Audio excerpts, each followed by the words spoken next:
You okay?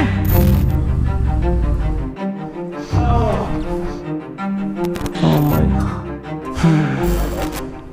shit. Yep, so my friend crashed his bike and we're gonna be fixing it. I go anywhere with you, 'cause you feel. So today we're going to be replacing the brake lever, the brake pedal, and the bar end weight. We're also going to be adding a pair of frame sliders so that this doesn't happen again. That's how they work, right? Alright, so this is the day 2 of our rebuild series for the SV650. We weren't able to finish everything yesterday because we kind of spent 5 hours filming the video instead of actually working on the bike. What are we going to be doing today? Somewhat Of the repairs and mods. I think it's just, so far it's just the repairs. But we'll get to the mods soon enough. We are going to be repairing this, this, and this. We're also going to be taking this off because this is not a stock part.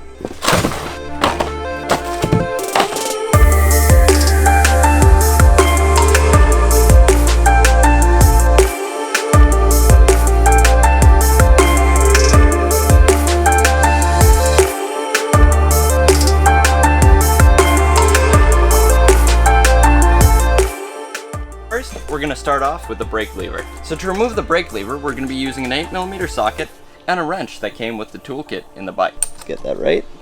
There we go. And the socket goes on top. This is the old brake lever. If you line them up, you can see very clearly how bent out of place this is.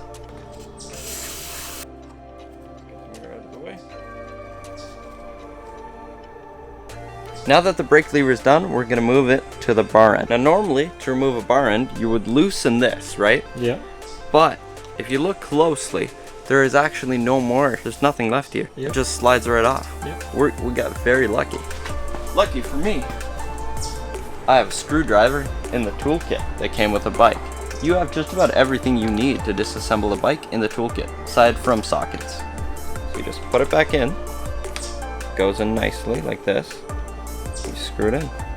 You may, if it doesn't tighten as you're screwing it in, you may need to tighten it on the outside first, a little bit, just to get that rubber going, and then tighten it the rest of the way. You probably won't. Next, we move on to this part. I actually have no idea how to do this, so we're gonna do a little bit of research. So we're pretty short on time, so we're gonna leave the rear brake alone for now, and we're gonna start doing frame sliders. What we did right here is we put a jack right under the engine, so in case if the engine drops a little bit, the jack will support it, and the holes will still line up when we're screwing back in the frame sliders. So when you set up, you want to have everything organized. This is the left side of the bike. This is the right side of the bike. We tried to keep it all in order. The bolt goes through.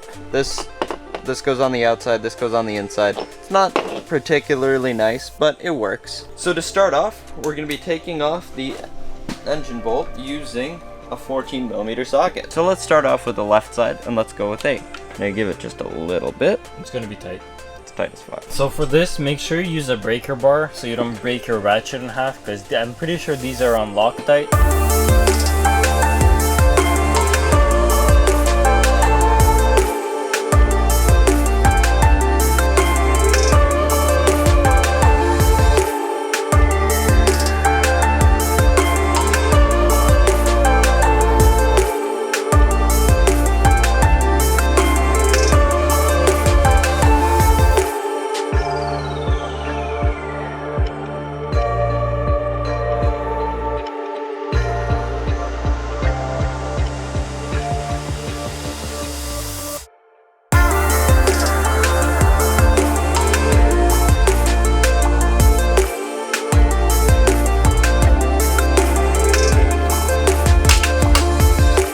So these were the OEM Suzuki frame sliders. They are mounted on 2 points, and if you're considering getting frame sliders, really consider the OEM ones because although expensive, they are really nice. Being mounted on 2 points means it's less likely to bend the frame or snap, and these are made of an extremely light material. I don't know what they're made of, but they are amazing.